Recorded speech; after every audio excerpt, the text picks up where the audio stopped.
It's been 84 years. Dang.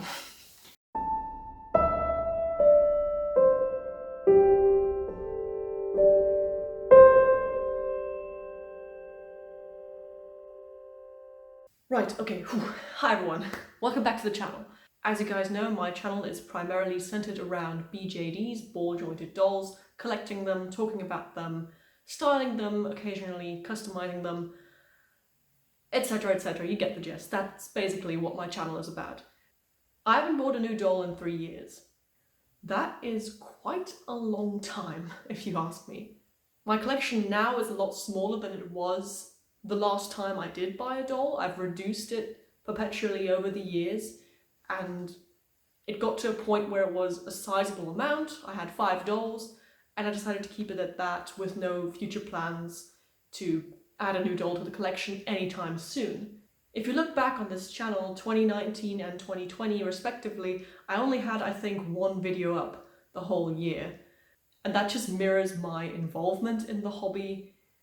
I really went through a whole phase of disenchantment. I didn't really know what to do with my dolls anymore. I wasn't inspired to do anything with them. They just sat in the cabinet.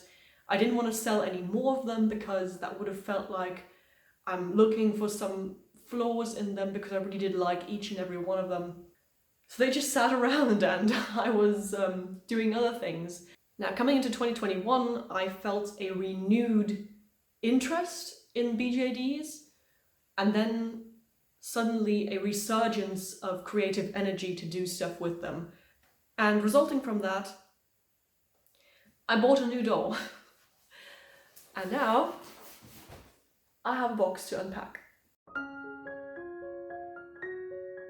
As you guys probably noticed, the box was actually damaged on the side, which I was a little anxious about at first, but luckily the owner had wrapped the doll in all its individual parts, so every part of the doll was individually bubble wrapped and labelled, and unfortunately this does happen, so I do recommend, especially if you're not too keen on keeping the doll box, to actually have someone wrap the doll in its individual parts. Of course, this won't guarantee that the doll will not get damaged during transit, because it does happen frequently. Dolls are brittle and delicate, but in my case, we were lucky and the doll did not get damaged.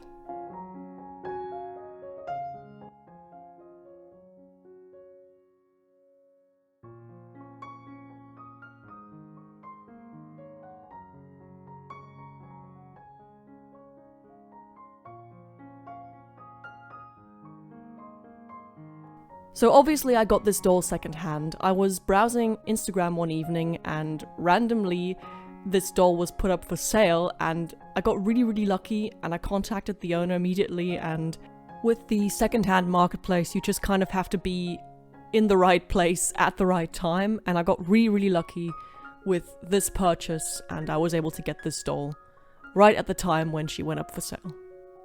It was kind of a flash sale, and the doll was listed at a very good price, and I think primarily it was because of the skin tone and age of the doll. The skin tone has aged rather poorly, but that is common among Iplehouse dolls, especially with the lighter skin tones like white skin and also the grey skin.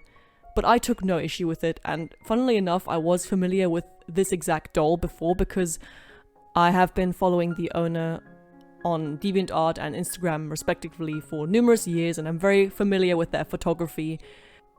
By the way, I will have their Instagram page linked down below, so please do check them out.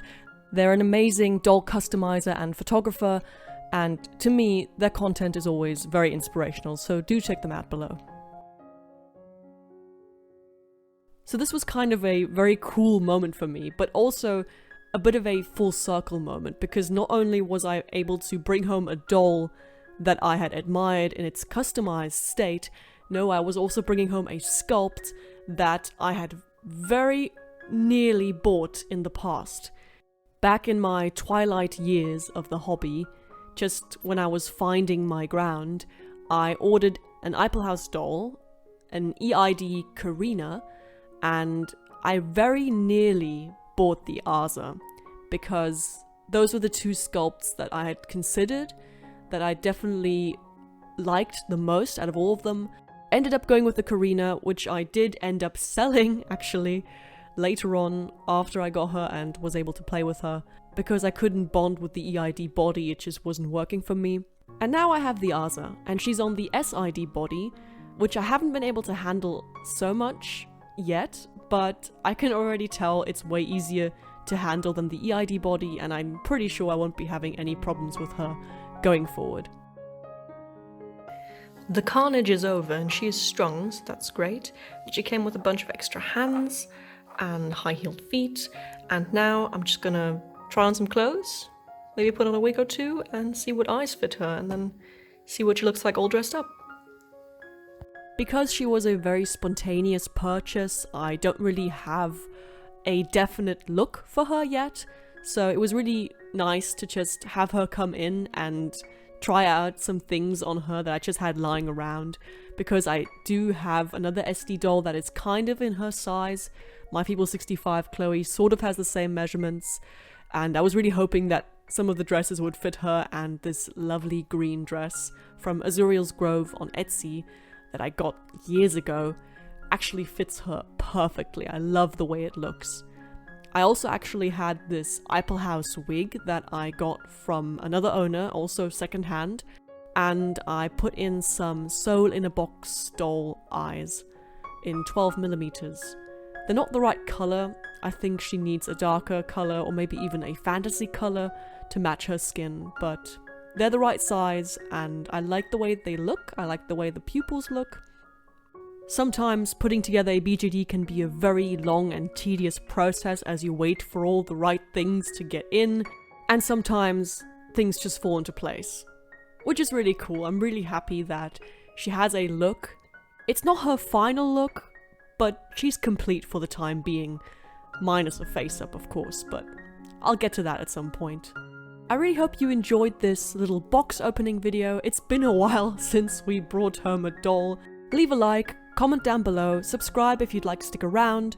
I will be back with more BJD related content soon, and until then I hope you guys have a great day, and thank you so much for watching.